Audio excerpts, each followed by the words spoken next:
Ang aking asawa po ay isang seaman. Talagang nire-require po sila ng kanilang medical examination taon-taon. Lately na lang po na ni-require po sila na examination nila para sa Hepa B. At na-surprise po kami nang nalaman namin na reactive po pala sa kanya ang Hepa B. Nag-second opinion po kami sa ibang doktor and then sinabi na wala nang kagalingan ang Hepa B. Last November po, nagkaroon po ulit siya ng medical examination bago po siya umakyat ulit ng barko. And then sa amin pong pagtataka bakit po kami pabalik-balik na pinababalik ng doktor at 3 beses po ulit siyang kinuna ng dugo. At nang tinanong namin po ang doktor kung bakit, sinabi po sa amin na non-reactive na yung kanyang Hepa B. Tinanong po kami ng doktor kung anong tinitake niya. At sinabi po namin na complete plus yung white light para po sa liver. And then lately po yung ating C24/7. Naniniwala po kami na sa produkto ng AIM Global ay walang imposible.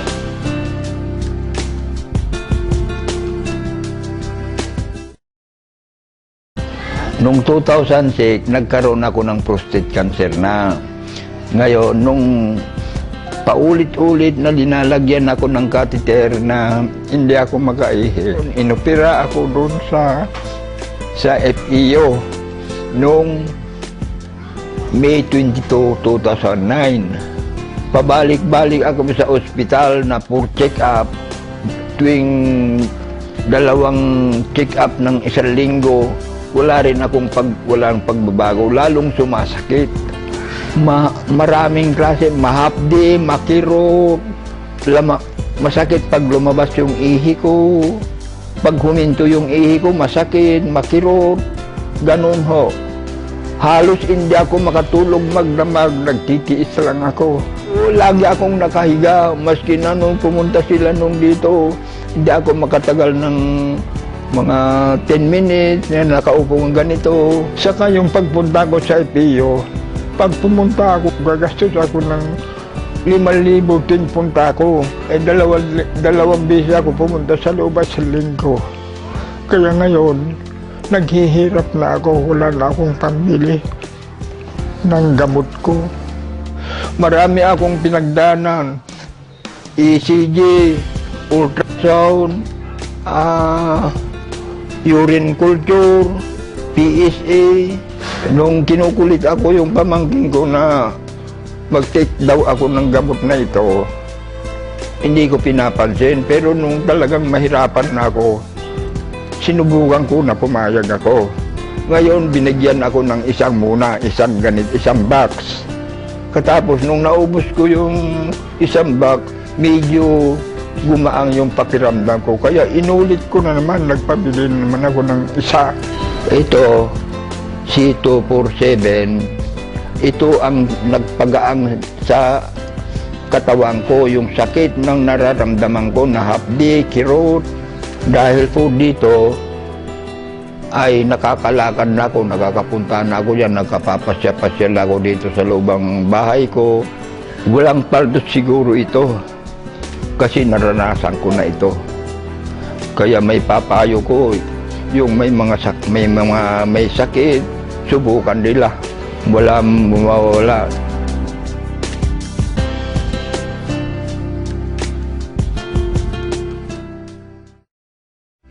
In 2006, I was diagnosed with myoma, 3.5 cm in size.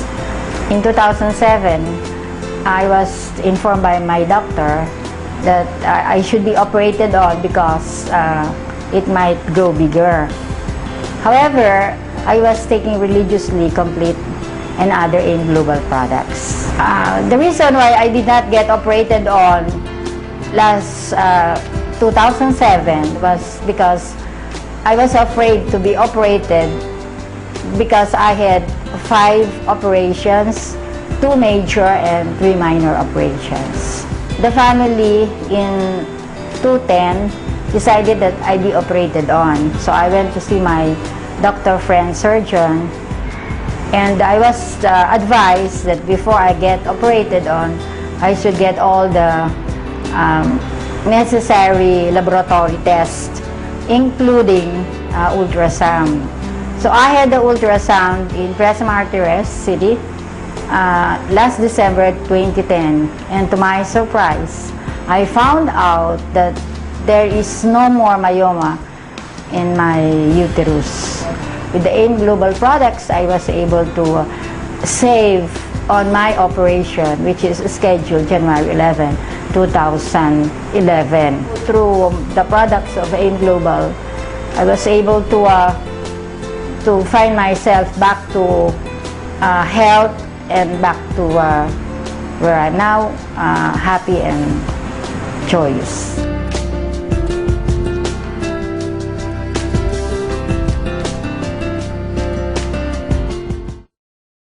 Isa po ako sa napagaling ng Complete. Yun po yung product ng Alliance in Motion Global. Actually, ang kapatid ko po ang nagsimulang gumamit nun. Nabulag po siya for several months, almost 6 months. So, nang ma-introduce sa kanya yung Complete, nag-try siya, 2 boxes lang ang ininom niya. Nakakapagtaka, nakakita ulit siya. And then, after po nun, February last year, na-diagnose po ako na mayroon akong breast cyst sa dalawa. At the same time, meron din na-diagnose din po na meron akong scoliosis. Bedridden po ako ng 5 months.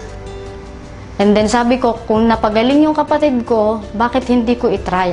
Nag-decide po ako na mag-take ng Complete kasi talagang sobrang hirap na. Pakiramdam ko mamamatay na ako kasi parang may nakadagan sa dibdib ko. Every time paghihiga ako, so tuwing matutulog ako, nakaupo lang ako. Nakasandal lang ako sa sofa. Hindi na ako makakain, nahihilo ako. Yung tuhod ko parang wala na, hindi ko kaya tumayo. Nang ma-diagnose po nila ako, sinabihan nila ako na magpa-opera para matanggal yung cyst. Takot po ako sa turok. So sabi ko, didiretso ko. Uminom po ako ng 3 capsules every 4 hours. And then after 3 weeks po, sinubukan ko maglakad kasi nabawasan yung pain. So hinahapo ako that time. After 3 weeks po, naglakad ako, nakaabot ako ng 3 blocks away from home. Pagkaraan po, after 5 weeks, nagsimula akong magbike. And then hanggang sa kasalukuyan po, dire-diretso po akong umiinom. Wala na po totally yung aking cyst. Hindi ko po alam kung paano natunaw yun, pero nawala po lahat ng pain. So, yung middle bone ko po na sinabi ng doktor na namamaga noong February last year, na-prevent po yung paglala. So, lahat ng pain na naramdaman ko, kung mararamdaman nyo lang yung sakit, parang hinihiwa yung likod ko mula sa batok ko hanggang sa dulo sa ilalim. Para siyang hinihiwa. So, every time na huhugot ako ng paghinga ko, napakahirap para sa akin. So, nung mag-take ako ng Complete, lahat po nawala.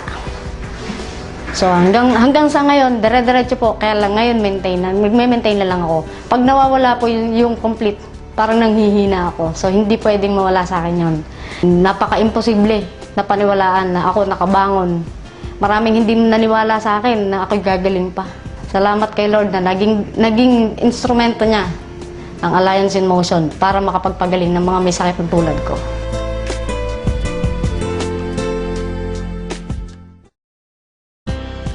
The first time I heard of your product is when his friend introduced it to us. Kinuwento niya sa amin yung naging effects sa kanya ng product niyo. He is diabetic and he was hospitalized because he is partially blind already. May gangrene yung lower extremities niya. And na 50-50 siya sa hospital. And then, he took Complete 8 capsules a day, yung initial. Yun ang prescribe sa kanya. Actually, doctor doon daw yung sa kanya yung nag-prescribe sa kanya. It was also a doctor. So, pinescribean siya ng 8 capsules a day. Tapos, after 3 days, nag-dry up daw yung niya, yung kanyang gangrene. So, hindi na amputate yung kanyang leg.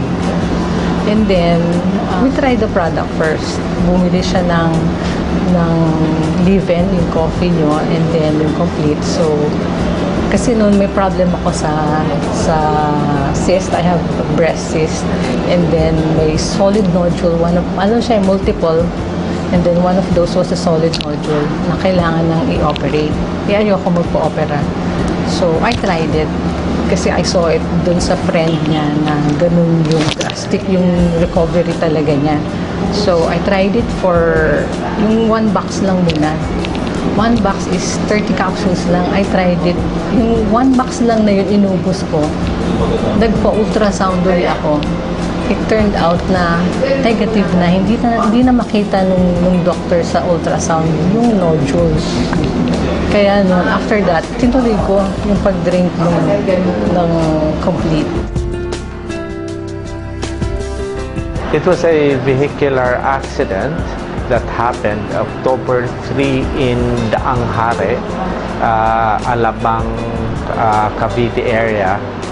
I was driving all alone. There was this. I had that accident, and the next thing I knew, wala na akong malay noon.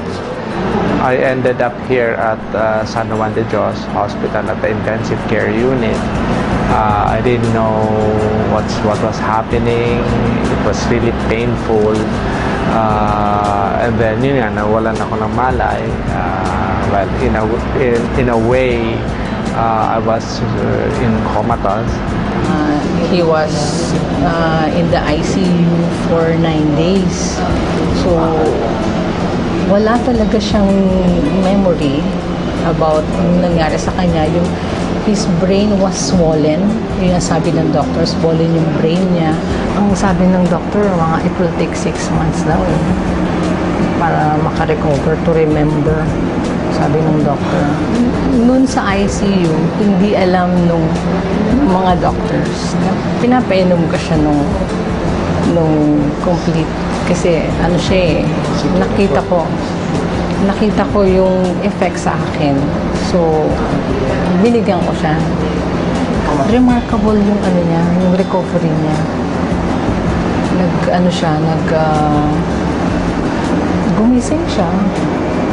Tapos, nagulat din yung doctor niya sa recovery niya na parang biglaan. So, hindi na siya hindi na nag-operate. Yung doctor, hindi na kinailangan ng operation. Sabi nung doctor, maswerte siya. Saka nagulat din yung doctor na ganun kabilis yung recovery niya. Kasi nag-start na nag-swell down yung swelling sa brain niya. He stayed there for 2 more weeks sa hospital niya. Pero during those 2 weeks na yon, nag-improve yung memory niya. Nakilala na niya ako, alam niya yung pangalan ko, alam niya yung pangalan ng mga anak namin, pati yung mother niya, alam niya na yung pangalan. It started sa mga names. He can even text.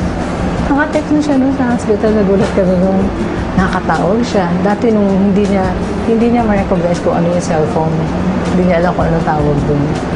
Kasi I believe na kaya kahit 2 capsules So kahit na basta regular lang, na continuous din yung intake niya nun, I believe na makaka-recover siya.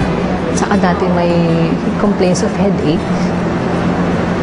Pag medyo late na during the days, masakit yung ulo niya, masakit, saka malabo yung mata niya. Tapos nung C24/7 na yung tinitake niya after a month, mga January na yun, na-observe niya na hindi na sumasakit yung ulo niya. Tapos medyo hindi na ganun kalabo din yung mata niya. Hindi ako na-surprise na positive yung effect niya. Alam ko na ganun ang magiging effect sa kanya. Kasi na-prove ko na sa sarili ko na makakatulong sa kanya yun. So, kumbaga, waiting na lang. Yung time na lang will tell. Yun na lang inaantay ko yung time na dumating na makaka-recover siya, na mariregain niya yung memory niya. Ngayon, unti-unti, up to now, nagtitake pa rin siya niyan. 3 times a day na, yung C24/7. Well, I'm glad na merong product na C24/7 na food supplement na that can help us, especially my husband, to recover dun sa temporary na memory loss niya.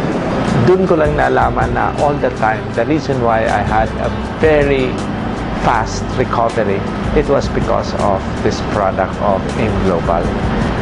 And I knew for a fact, yes, okay, I should have died. That was given. I should have died. And I know the Lord gave me a second chance in life. The important thing is I'm back. I'm back with my life because of the Lord, and I have a strong life, a new life, very strong and very happy because of C24/7.